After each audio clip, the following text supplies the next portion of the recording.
as well as our Lexington community leaders and special guests tonight. Thank you for joining us for this important educational webinar on housing, choices for everyone at every age or ability in Fayette County. It is my pleasure to introduce AARP Kentucky's Associate State Director of Advocacy and Outreach, Mr. Daniel Rowe. Take it, Daniel. Thank you, Mary Lynn, and appreciate that introduction. Wanted to welcome everyone on behalf of AARP Kentucky. Thank you all for joining us tonight. AARP is here to help you take on today and every day, and from sharing practical resources to holding fun social activities like movies for grown-ups, such as at the Hamburg Theater in Lexington, as well as community partnerships, and for now, of course, virtual events. AARP is providing opportunities to connect and help build an even stronger Kentucky and Lexington for all ages to live, work, and play. ADUs, or accessory dwelling units, are an important part of the conversation for people to choose how they live as they age. And more than 75% of people 50 and older have voiced that they want to remain in their home or community for the long haul. Thank you for joining us tonight, and please share any feedback or questions you may have by emailing kyaarp@aarp.org or find AARP Kentucky on Facebook. Now, please allow me to introduce you to our facilitator tonight, my friend and one of many of our fantastic volunteer team members, Margaret McCoskey. Margaret is a retired geriatric social worker, full-time caregiver, and longtime resident of Fayette County. Margaret, I'll hand it over to you. Thank you, Daniel, and welcome everyone who's listening and our presenters. Well, you've heard a little bit from Daniel about the background of AARP, and they also are very dedicated to housing alternatives for the aging. And they've recently initiated a video, which I want to show to you right now. It's about 4 or 5 minutes. It's entitled ADUs Help Families Address a Variety of Housing Needs. Take a listen. Families across the country are really experiencing a lot of financial burden because of housing. One of the ways that AARP is addressing high housing costs and looking for different strategies for housing affordability is through accessory dwelling units, or another term is ADUs. Accessory dwelling units are detached or attached housing units a family can build on their property to provide another living space for a family caregiver, for income generation, to provide other housing choices. Me coming from a background of architecture, I wanted a neighborhood that, one, had character first and foremost, but one that also was easily accessible to public transportation.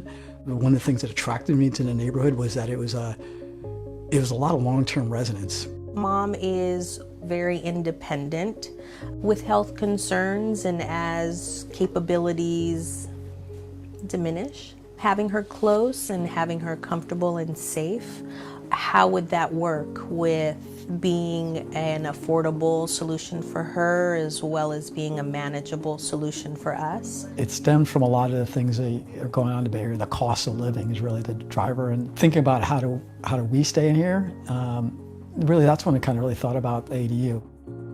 I was noticing the amount of brand new high-rise apartments that were being built in Oakland, what these things cost to rent per month. So my house is in the middle of 3 constructions going on at the same time. The shed is it's a storage spot now. It's an opportunity to turn it into a living space. The Bay Area right now is so short of houses that at 5 a.m. in the morning, our highways are clogged, going towards the city, going towards San Francisco, going towards San Jose. As an architect and a really more of a problem solver, I look at what are the assets that we have. We have to look at alternatives. ADUs provide opportunities for different households at different life stages. One way is through income generation. Also, if a family is dealing with some health issue, they can use that extra space for a family caregiver. Another way is to house another person in the community, a young person. It is about addressing issues of affordability, both for a particular family or for others in the community. Livable communities are more than just housing. Things like access to transportation, access to healthy food, to parks, to social connection. It's not just enough to have housing. It needs to be in the kind of place where you can get to the kinds of things you need. Building ADUs is a great way to do that.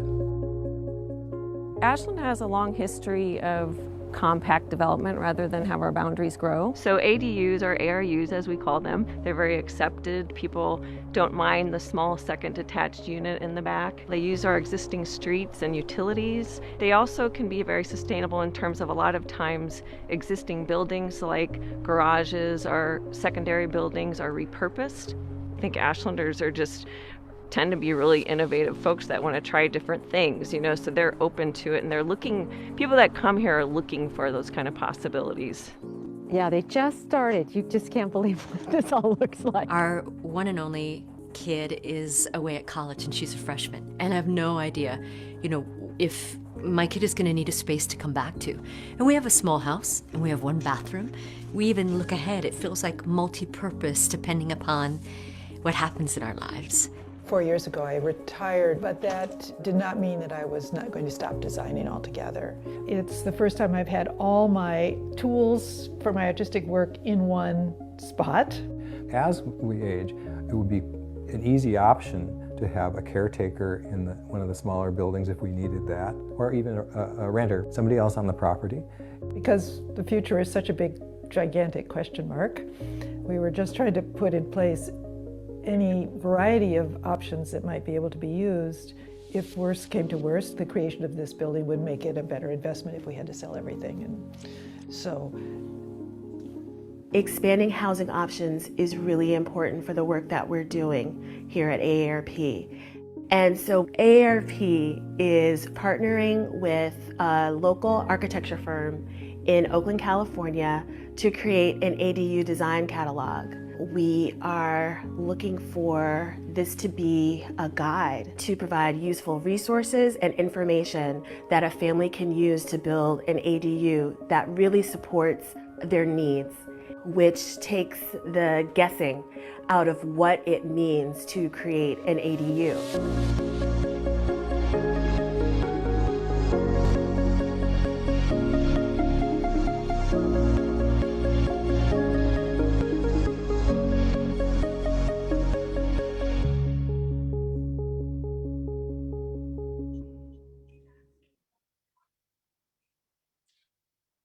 That was very informative. I hope you enjoyed it.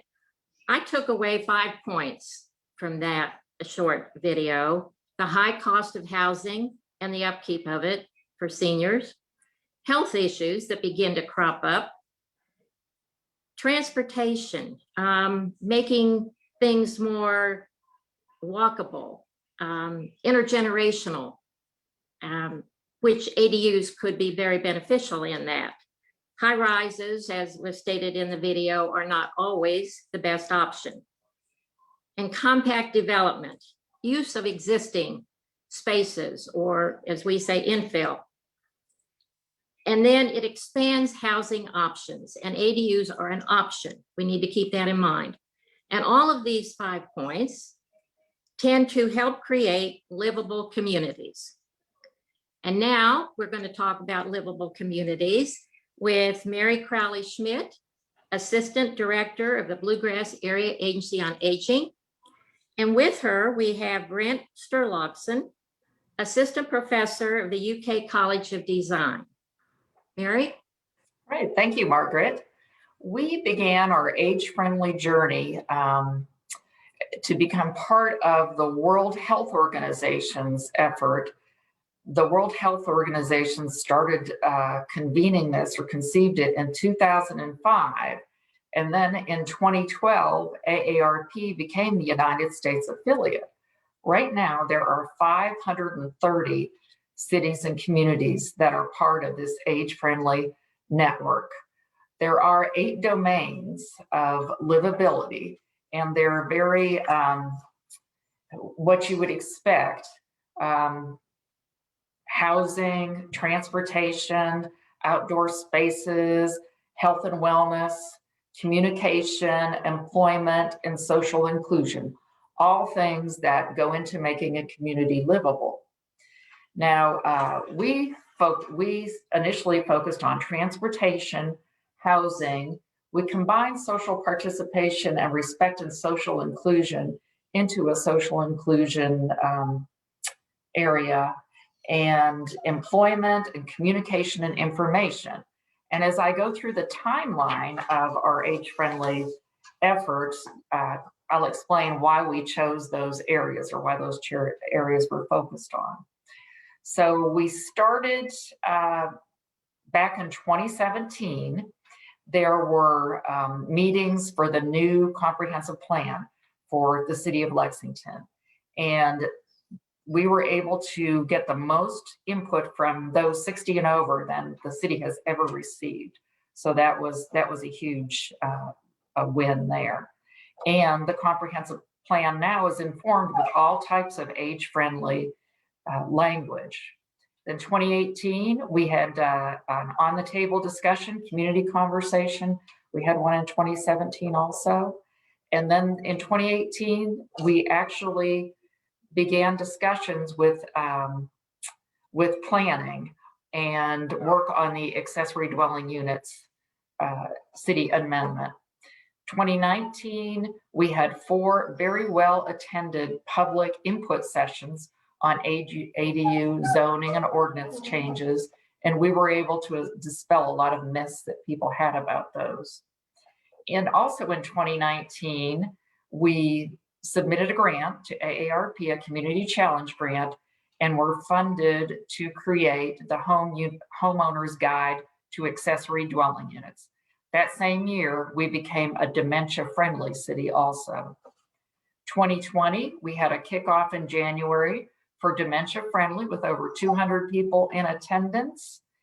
We had also planned a regional transportation conference that we had to cancel due to COVID, and we continued work on ADUs. 2021 has taken us to AARPs joining even more than they were before to put some of their expertise, media, their connections behind the ADU effort. And in May, we held the ABCs of ADUs 101, and then June, we held the ABCs of ADUs 102. Now we'll take a very brief look at the Housing Resource Manual. And one of the things that people don't always realize is that there are different types of ADUs. And there's the beautiful cover of the manual. And then we'll see the different types of ADUs on page 5 of the manual. And so we have the detached ADU, which is, I think most people think of, we hear of granny flats and small houses, that kind of thing. And that's, I think, what most people realize, but that's actually a very small percentage. Then we have garage conversions, additions, and basic attic conversion ADUs. And on the next page, we'll see an example of the actual, I think it's the conversion within a main residence, and that's on page 33. And many times you can't even tell that these places are part of a residence. You wouldn't even know that those are additional residences on site. Then on page 37, you see a detached in the rear, and beautiful structure. And then we also have over the garage units, and then basement conversions. So there's the over the garage on a plat.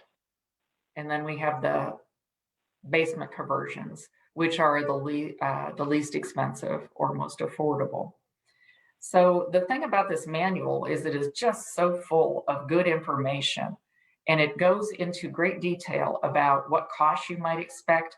On page 9, you'll see an outline of the costs of the different types. And it's just chock full of information about how to begin, what your first steps are, that kind of thing. One of the challenges in creating this manual is that we didn't have the ordinance created at the time we made the manual, that we created the manual. So it was kind of hard to conceptualize exactly what we were doing, but kudos to planning for doing an exceptional job. And with that, I will turn it over to a real expert, Brent Sturluson. Thank you, Mary. So in addition to the different types of ADUs that I think were really helpfully explained here, there's also a number of design considerations that can be considered for a handful of these, right? If there is the detached new construction, garage conversion, there's going to be some visibility that wasn't there before. And those often involve a lot of design considerations that we had worked through with some students at the UK College of Design. We worked with a number of practicing architects in Lexington and beyond to develop a set of, say, best practices that we could imagine implementing with the construction of ADUs. And I won't go through the list of all of those today. I just wanted to mention a couple of them. And maybe as I'm listing these, we could go to the competition entries, which are also in the manual that Daniel's sharing now. And a few things to consider at the outset are often going to be about visibility. How visible does the owner, do the neighbors, does the future occupants want this to be? Is it something that wants to be very visible or not very visible, right? There would just be some key clarifications to make there. Also about views within the unit to neighboring lots or from neighboring lots to the unit. These often come down to window placements or location on the site. Some other considerations that I think are extremely important when we're thinking about age-friendly Lexington and creating accessible spaces are those accessible design features. They're often referred to as a group called universal design, meaning anyone, it's universal, can access those spaces. Things like zero threshold entries, so there isn't a step up or down to enter a space.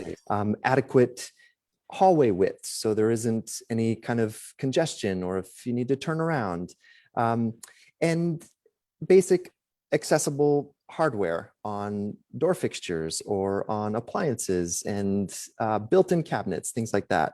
And then I think since these are very small units, another thing to consider is how do you make a small space feel bigger, right? And this a lot of times comes down to design decisions that if you're working with an architect can be explored and hopefully achieved, right? Things like views to a green space outside or a kind of lofted ceiling as you see in one of the student designs here.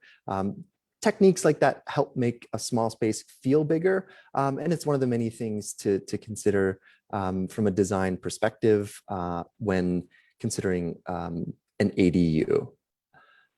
That's all I've got, and we'll pass it back to Margaret. Thank you. Thank you, Brent. I think you can get from what Mary and Brent have said that this manual, the Accessory Dwelling Units Manual, Homeowners Guide, would be, if you're interested, if you're thinking about this, either for yourself or a family member or a friend, would be very, very beneficial to read through. It's very, it's jam-packed full of information. You've got a sampling here. And thanks to Brent, I think the design is key. I've heard a lot of people talk about design. Well, what's it gonna look like? It can get scary. And his students did a beautiful job a year and a half or so ago in creating some options. So thank you both, Mary and Brent. We're going to switch gears now a little bit. We're going to get on the more personal level. Real people experiencing real needs. We have with us this evening, Marie Allison. Marie, a few years ago, faced some barriers. she and her son, who has special needs, realized that they needed an option for their living arrangement. So she began to inquire about and look into and do research for what we now call accessory dwelling units, or an ADU. She had some barriers. There were some stumbling blocks along the way. And she's going to tell us tonight what they were and just how she was able to overcome them. So we are very pleased, and thank you so much, Marie, for being with us. Marie Allison.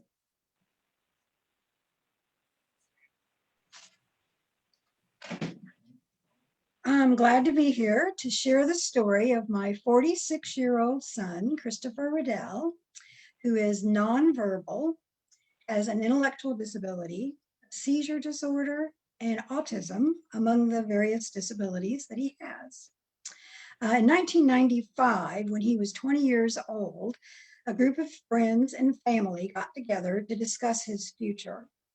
When we spoke about his living arrangements, I thought we could have Habitat for Humanities build a house that he and another individual with disabilities and a caretaker could live in. However, at that time, Habitat for Humanities did not serve people with disabilities.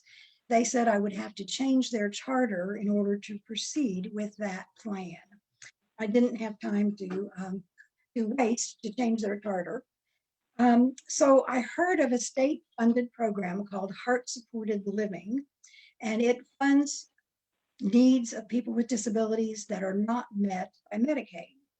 So I got a grant from Heart-Supported Living, and we decided to add an apartment to our Cape Cod home. The plan was to add a living room, a kitchen, an area for a washer and dryer, and a bathroom. That would allow Chris to live as independently as possible so that he could make his own meals with assistance, and he could do his own laundry and take care of his own hygiene. However, when it came time for the building inspectors to approve the remodeling, we were told that since we lived in a single family neighborhood, it was a single family, the city would not allow us to have a second kitchen. I argued that it was the same single family that was living there already, so that rule should not apply to us, but that argument was not successful. So we were denied, and we were forced to appeal the denial. Now that appeal involved us having to hire an attorney, going to the people who lived within a 200-yard radius of our house, and ask them if they objected to us having a second kitchen for Chris. Chris's brother was 16 years old at the time. He was livid about having to ask his neighbors for permission to allow his brother to stay in his same house and have a second kitchen. He was kind of humiliated. He went with me to the various houses getting the petition. But fortunately for us, everybody signed the petition, but one person who refused to sign it. He didn't oppose it, but he refused to sign it because our dog went in his house, went to his yard. So that was the only hitch with that. The appeal process took us 6 whole months. The Board of Adjustment, after 6 months and after a hearing, agreed to allow us to do the remodeling. However, they put 2 restrictions on our land use. The first one is that the second kitchen must be removed when Chris moves out of the house. And the second one is we cannot rent any area of the house. So I fear for Chris's financial future when I'm gone. Chris makes about $1,000. He gets about $1,000 a month. If he could rent part of this house out, then that would give him a steady stream of income. So I'm hoping that this ordinance would pass, because if it were to pass, then the restrictions could be removed that were put on when we got the exemption. And Chris would be able to have a steady flow of income to help him survive. Chris had one assistant who lived with him for 2 years. And after that, assistants were not needed. But Chris has, I mean, this was in 1995, 1996, finally got it finished. He loves his apartment. He makes his meals with assistants. He does laundry. He loves his man cave. And he gently guides me out when I go upstairs that this is his place, not mine. So not all the time, but sometimes he gently says, this is mine. You're not welcome here right now. So my mother moved into the house in 2011 when she got Alzheimer's. We were able to accommodate her needs for 3 years until she passed away in 2014. She used a wheelchair. We had enlarged the entrances to the bathrooms, and we had created ramps for Chris because Chris had seizures and he had quite a few seizures. So we didn't know if he might need a wheelchair at some point.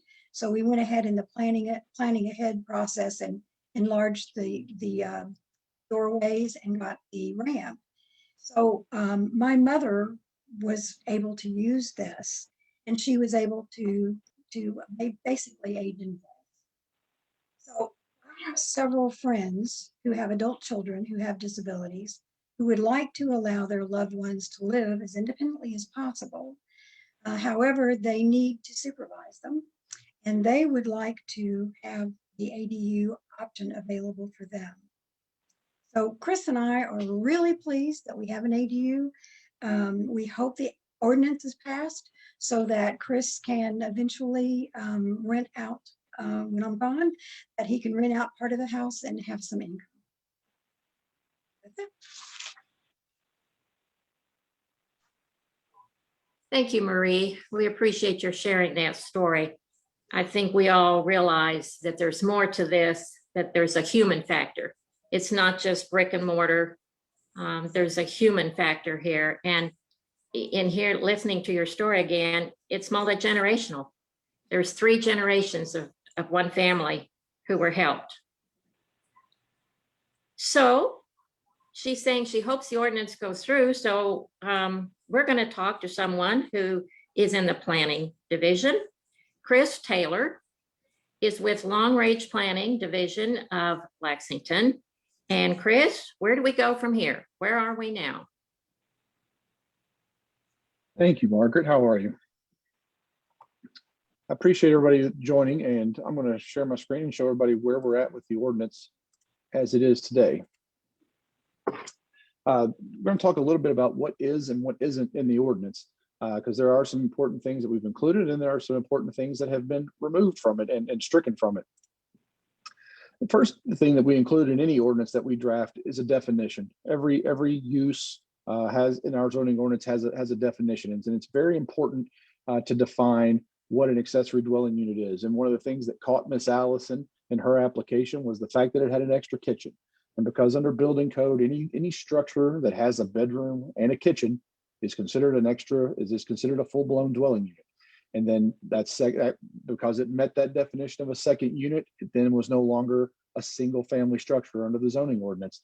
And we agree with Ms. Allison that is a really a punitive application of the standard. And it's important for us to provide these housing opportunities. And so the first step in our ordinance is to define that. Next, we talk about what zones are eligible for an accessory dwelling unit. And this map is a little bit difficult to discern, but basically in every area that's not gray, either a dark or light gray. So that darker gray is our rural service area. Everything inside that is what's known as our urban service boundary. And everything that's light gray is basically a non-residential use or a use that is not a single family zone.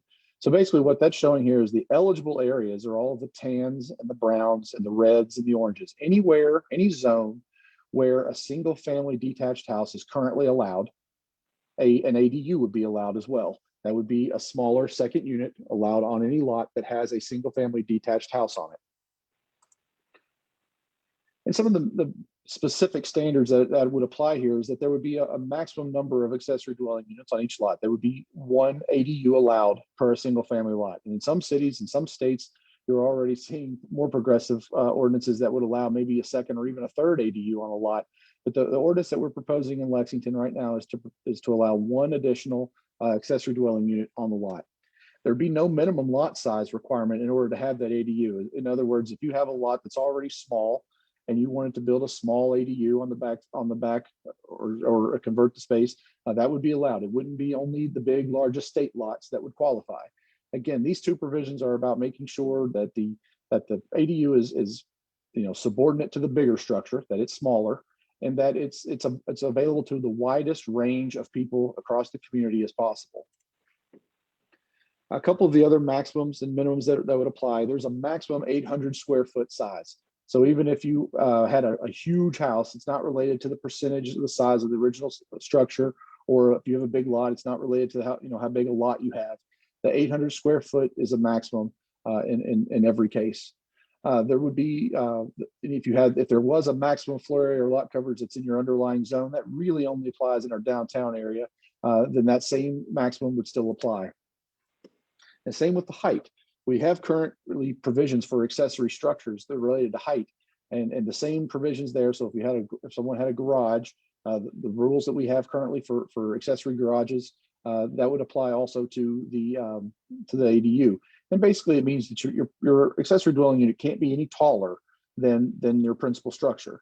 So there's no ADU in the back that's going to be taller than a ranch house. Nobody's going to put a big hump addition on their garage. It's going to loom over the single family property in the front. Again, the goal of some of these standards is to make sure that the principal structure, the single family structure on the lot, still remains the most dominant visual element of the neighborhood. And there's a couple of design standards. Now, Brent brought up a number of design standards that are sort of best practices and great design elements that make an ADU look really great.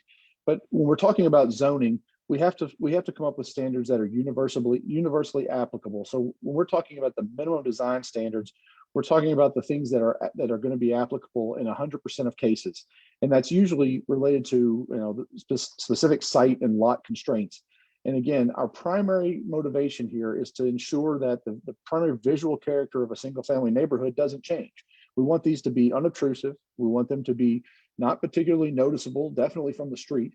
And so we talk about things like entrances. There can still only be one pedestrian entrance to a structure from the front. And if you think about it, when you look at the visual character of a single family neighborhood, the one thing that you notice is there's only one door on the front of the house on a single family house. So we make sure that if there's an accessory dwelling unit, that the access to it is located to the side or rear of the property. If you're doing a detached accessory dwelling unit, it has to be behind the rear wall of the principal structure. You see that over on the right. So you can't go drop an ADU out in front of your property. This is, again, making sure that the original principal structure remains the dominant visual characteristic. And then if we have exterior stairs, those exterior stairs must be located on the side or the rear of the property. Again, if you're thinking of exterior stairs, you very rarely ever see them off the front of a property. When we talk about parking requirements, and this is a really important one, there's many locations where parking is already abundant, but the requirement of having to provide one additional parking space would make it so that many lots would not be able to accommodate an accessory dwelling unit. And in many cases, you're looking for, since their unit is small and they're located near, in most of these things, in neighborhoods where there's lots of walkable amenities, that the creation of additional hardscape and permeable surfaces, stormwater runoff issues, that we did not want to require an additional parking space where it may not be needed. We're not prohibiting it. Additional parking spaces are permitted, but the ADU will not be required to have their own off-street parking space. Again, I want to point back to the homeowner's guide for accessory dwelling units. As we talk about style and materials, we've given a lot of language in the ordinance talking about how to have an accessory dwelling unit fit in with the existing built character of a neighborhood. But we do not regulate those sorts of materials and finish and design. And there's a couple of reasons for that. One is design is boring when you regulate it. We want these units to be visually distinctive, and we want them to stand out a little bit as for their whatever signature that homeowner wants to put on them. And so we've given a lot of the best practices, and I'm going to come back to one element of this in a minute as I talk about some other provisions that are in it. But one of the key things I need to note right now is that if you were in a historic zone or if you have a home that's in a neighborhood design overlay ND1, or you have existing deed restrictions, all of those things are still remain in place. So if there's any other oversight that happens in your neighborhood related to design, those elements are still protected. The ordinance allows the use, and we're going to dictate certain design standards, but if you have anything that goes above and beyond on your property, those things would all still apply. And we've heard a lot of people make state concerns about those things not being applicable. And it's very important to make sure we reinforce that those things would still apply. One of the requirements that was placed upon the ordinance at the time of the Planning Commission action was that an owner occupancy requirement. And this means that the owner of the property, in this case, if we're going back to Miss Allison or her son, the owner of the property must live in either one of the two units. So if her son is living in his small apartment, he's perfectly fine to rent out the other unit, but he has to live in one of those two units. And so that makes it so that if you want to downsize a smaller unit and rent out the principal structure so that you can pay your bills or invest in your property and age in place, that option is there. A maximum occupancy. We have a current definition of family ordinance that says 4 unrelated people can live in a structure. And so one of the things the concerns that was stated through the public input process would we still have 4 unrelated people in an accessory dwelling unit. Now, I'm telling you, at 800 square feet, very few situations are going to be where there's 4 unrelated people who want to live together in 800 square feet. But again, to address the concern and ensure that we're clearly trying to aim this at scaled living that would not be overcrowded, we put in a provision that states the maximum occupancy is two people and any children that are related to either of them, and could reside in an accessory dwelling unit. I don't know about any of you, but I would not want to live with my children in 800 square feet either. So in most cases, this is going to be a single person or a couple. One of the other concerns that we had stated to us was about short-term rentals. And so we gave the Planning Commission an option to either outright prohibit short-term rentals or to make short-term rentals as a conditional use. And this is where this process is what Ms. Allison went through. And so if someone wanted to use their ADU for an Airbnb, they would have to go to the neighborhood or to the Board of Adjustment and ask for that conditional use. And so this is a really key distinction here, because what Ms. Allison was looking to do was live in this unit. It was a residential use in a residential zone. A short-term rental is a business use because the owner of that property is profiting from that. And so it's very important to say, planning was very comfortable saying, look, this is not a hotel zone. We're not looking to provide hotel rooms in our residential zones. We have hotels, we have lots of them, and we think that that's a great place for people to want to stay and rent short term. But we are very comfortable recommending that a short term rental for a bed and breakfast type use be a conditional use, because that does change the character of a neighborhood. And so that was an easy condition to add to the ordinance. And one of the ways that the staff will deal with enforcement is that there will be a deed restriction placed on the property in the favor of the Urban County government that documents these restrictions. And that will help notify people upon the sale of a property. If someone is buying a property with an ADU, that they then become automatically aware of the requirements and the standards in place. If the ADU ever goes away, then that deed restriction is removed. And this is a very common enforcement mechanism for a lot of communities that do accessory dwelling units. And that's sort of the language right there in Article 3 that we wrote to put into that text. And then coming back to the manual, one of the things that we found works really, really well when we're working with applicants on design submissions is that we require a pre-application conference before any building permit request can be submitted, where we walk applicants through the ADU manual. We talk about the existing context and residential character of what that built environment looks like where they're applying. And then we try to help them go through and get a design in place that will fit in with the neighborhood. This is an important step where we make sure the applicant is aware of all the different regulations before they go pull a permit, before hopefully they do any design work with an architect or a contractor. And it also gives us an opportunity to verify whether they are in an ND1 or an H1 overlay zone. And as well as to verify that they don't have any private deed restrictions. Now, the government doesn't enforce those, but it's a great opportunity for planning staff to remind the applicants that they need to check for those. And so that's the the basics of our ordinance at this time. And so I'll turn it over to Margaret to wrap things up. Wow, thank you, Chris.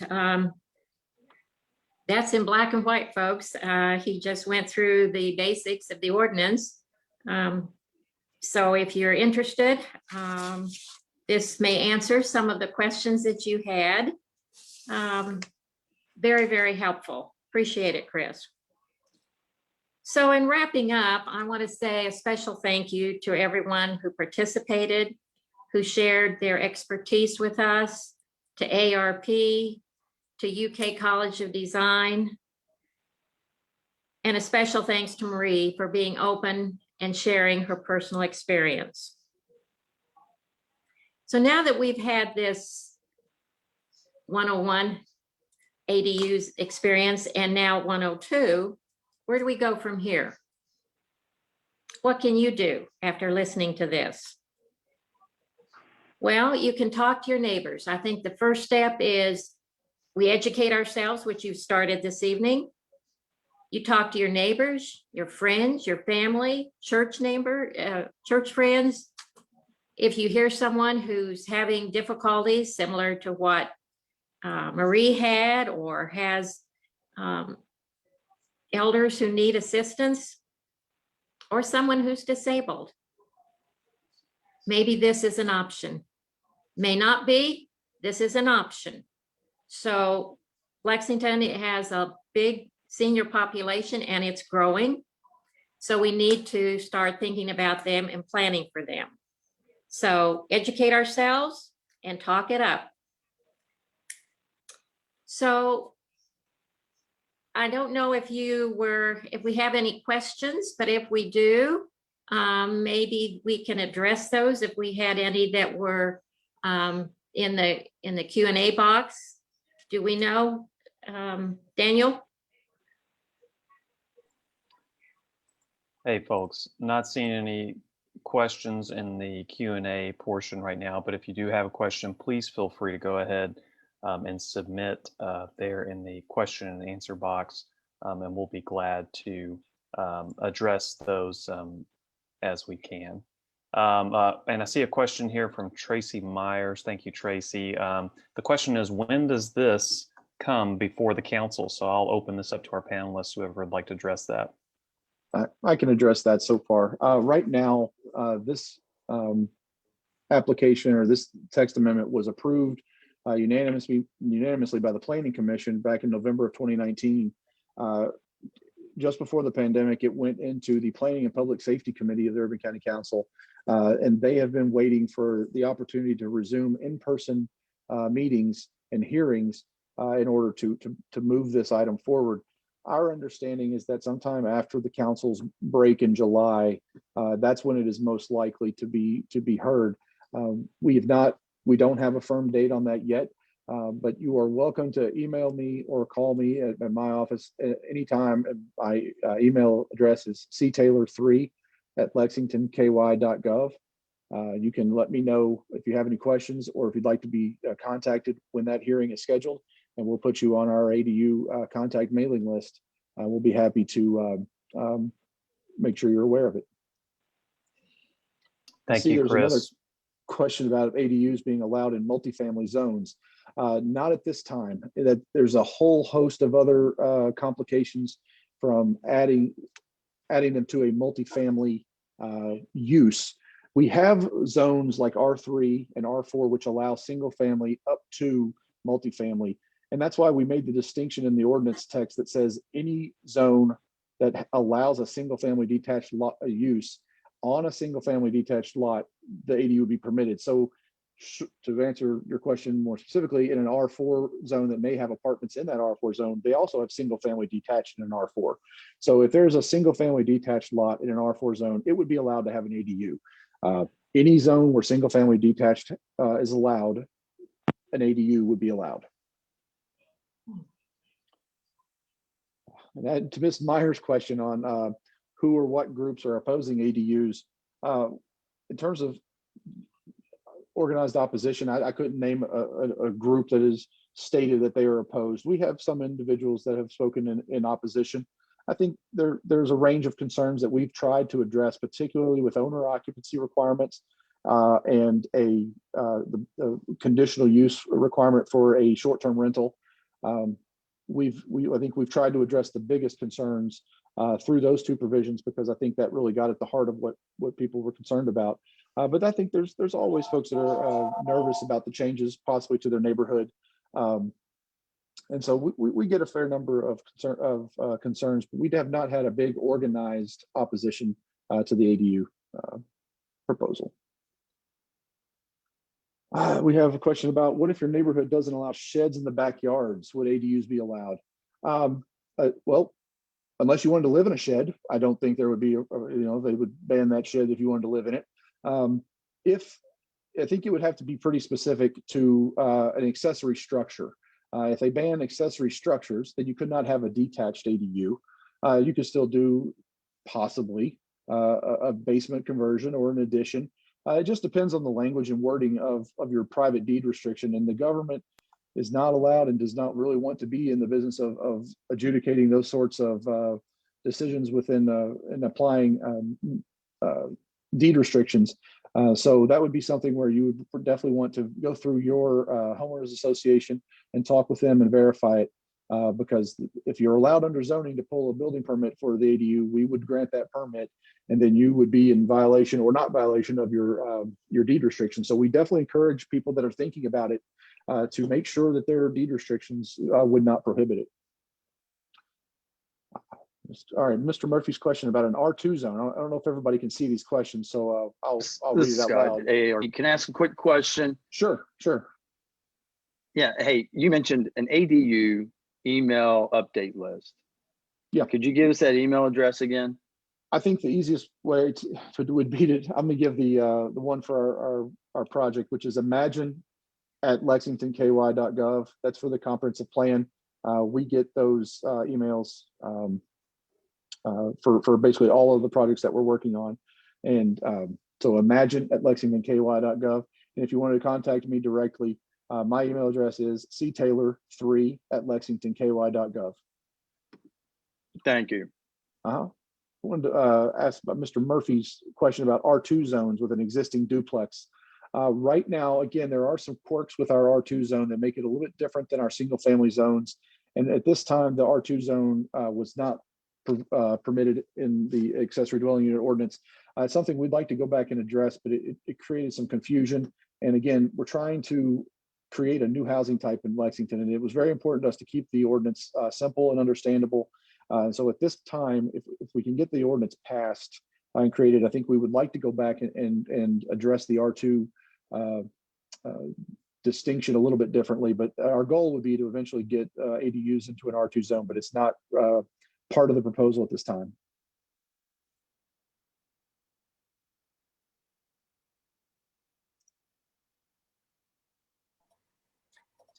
And I'll just make one final comment. The executive committee for Age-Friendly Lexington is the Senior Services Commission. And our role is to enhance the life of seniors and work with any barriers they might be facing. And this is just one of the many housing options that we're talking about. It's a small one, but I think everybody, having lived through this pandemic, realizes how valuable it would be to have that separate living space for someone, whether they had to quarantine, whether you needed to take your loved one out of a facility. So stay tuned for more information about other options we're looking at. But we are very, very hopeful and really appreciate the work that planning has done on this effort. And we will do everything we can to make it happen. I just want to say again, thank you to all the participants. Thank you for their questions. I hope this has shed some light on the accessory dwelling units and what they are and are not. Planning Commission has done an outstanding, Planning Division has done an outstanding job. And we hope you'll stay tuned, as Mary said, for more information.